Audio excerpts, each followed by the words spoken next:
Car manufacturers know that many people judge the quality of a new car, at least in part by the quality of its paint job. At any car or truck assembly plant, a top priority is making sure that every vehicle rolls off the assembly line with a smooth, even finish. It's electrically charged paint, which creates almost like a magnetic bond so that the paint just glues right to the car for an even coat. Meet Jim Byers. Jim knows a lot about applying paint to car and truck bodies, but he doesn't work on an assembly line, and the company he works for doesn't build cars or trucks. Jim is a robotics technician at FANUC Robotics. He's part of a team that designs, builds, installs, and maintains industrial robots. Robotics really haven't been around a long time. It's a leading edge technology, and when you tell people, I work with robotics, it's neat. It opens their eyes and gets them interested. Watching this program can help you decide if you might be interested in a career in robotics. If, like Jim, you have the high school diploma and a strong desire to get ahead, you can get your start as a robotics technician. Industrial robots are designed to mimic human movement. They have waists, arms, and wrists. The robot itself has 6 different joints in which it can bend and turn to enable it to move within an area. Robots are able to perform tasks that are difficult, if not impossible, for human workers. It's hard for a person to stand there and move the same path for 8 hours consistently. And with the robot, it can do it for years on end, same path over and over. Because robots are controlled by computers, they're able to make precise movements. Our robots here are very accurate. They can repeat to a point to where they can move to a point, stop, pull back away from it, and then move back to that point again within 2/1000ths of an inch. All over the world, robots are allowing companies to build products faster and with improved quality. They're also making manufacturing safer and more comfortable for workers. Paint being very hazardous for your health as far as breathing the fumes. We now do it with a robot. It's much safer. And as far as any type of repetitive jobs, they're finding a lot of assembly jobs where your hands do the same movement or heavy movement over and over and over. The muscles fatigue and it tears your hands apart. And we put robots into applications like that to where it's not really taking someone's job, but it's taking over a job that's basically, it's going to tear a person up. The robots eliminate routine or physically demanding jobs, and the robots create new, higher-skilled jobs. Someone must know how to assemble them, operate them, teach and program them, and provide the proper robotics maintenance. You have to have a person who maintains the robot. You need an electrical person to watch over all electrical controls. If anything goes down, they have to fix it. There's usually quite a few more jobs that become created, and they're more of a high-tech job. Jim's department takes individual robots and connects them so that they work together as a coordinated system. Each system is custom-made. The painting system Jim is working on now, for example, isn't exactly like any of the others he's helped build. We will sit down with the customer and he'll tell us, this is what car I'm painting or truck. And we have a CAD system where we can develop a full model inside just on a computer and get an idea of how many robots it's going to take to accomplish the job in a certain time frame. The time frame is the most critical thing. In order to become a successful robotics technician, you must learn how to read and understand blueprints. Usually on each print you'll have a material listing that shows you every part, but if you don't know how to read it, you don't know what parts are needed to build it. Each system begins, of course, with robots, which are manufactured in a different department at FANUC Robotics.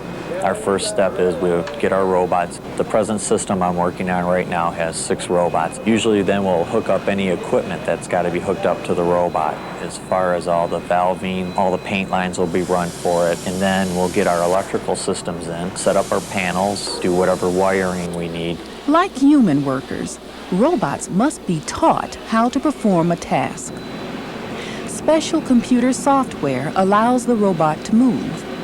But Jim teaches the robots to move one step, one dot at a time. When we talk about teaching points, what we do is when everything's attached onto it, we move it to a point, and then we save that point, and then we move it to a next point. It's like drawing a dot-to-dot puzzle, and then the robot follows the path dot-to-dot, and when you turn on a spray gun, it sprays and goes point to point to point, painting the car. It can take 3 months or more to get a system up and running. And then we tear it all down, package it up, ship it to the plant, in which case a separate crew, which is our installation crews, they'll take over, hook everything all back up again in the customer's plant, do all the same system checks again, and then usually they start running production. And our crews will stay for maybe a month of production to make sure everything's running okay. Jim is good at what he does, and he has a genuine enthusiasm for the work. That's gotten him noticed, helped him advance his career. As I've been here longer and longer, they give you more and more bigger jobs, more intricate jobs, more difficult. Jim continues to gain new knowledge and higher level training through the company's extensive training program. I've been through electrical wiring classes, mechanical classes on how the robots are built and put together, software classes on how the robot operates as far as its software, and even programming classes to program it how to run a cell. We've also had a lot of hands-on training classes where they show you how to wire panels, how to do proper soldering, crimping of connectors, many, many different things. The internal training program is just one of the ways FANUC Robotics encourages its employees to learn as much as they can. In addition to working full-time, Jim also is furthering his education by taking courses that will lead to a degree in robotics. FANUC does have a tuition reimbursement program where they will pay for your registration fees, tuition cost itself, and your lab fees. When your employers see you continuing your education, they'll value more as an employee because they know you're striving to improve yourself. If they see you're working 50 hours and going to school, they know you want to be someone. Like many people, Jim has learned that an entry-level job can open doors that lead to tremendous opportunities. He's excited about his future. Right now, I just signed up for a development engineering position at which I would actually become an engineer. Most people can't become an engineer until they have a 4-year degree. One of the nice things is with my job experience and already working in the company, it's like having a job resume that's 3 years long for me, that all they have to do is talk to my boss, and it's all internal. They know you as a person. You're not just someone walking off the street. It's a real nice way that you can move up in this company. Moving up at FANUC Robotics, building a career is something Patty Capilano knows all about. She works with the brains of the robots. Patty is responsible for installing special parts for specific customers. What I do the modifications on the painter controllers, and they control the robots, power the robots, run the robots. It's functional when it comes to us, and we just update it to the customers' modifications, what they want. Patty is a lead technician. For her, it's the perfect situation right now. She's able to continue doing the hands-on work she's always enjoyed. But she's also been able to take on significant new responsibilities. I didn't have any robotic experience. I was put in with the retrofit for the painter controller, and I progressed on from a technician to a job leader. I set my technicians up with the necessary prints, anything that they might need. If they have questions, they'll come to me. In addition to training less experienced technicians, Patty is responsible for teaching hazardous material classes. She also teaches them how to stay out of the way of the robots. I held safety lockout classes and hazardous material classes for a while. For about a year, I was in charge of doing that, training all the incoming contractors. You definitely need to keep your wits about you with robots around. You may be interested to know that becoming a robotics technician isn't the only way to get started on a career in robotics. Just ask Mark Kretzky. I came in actually as a runner. I always wanted to work here. It was just a matter of getting my foot in the door. So I probably started at the lowest position that you could possibly start in this place. Eventually, Mark moved into the software reproduction department, the department that provides the robots with the power to move. The main goal of this department is getting customers the computer software they need to run their robots most efficiently.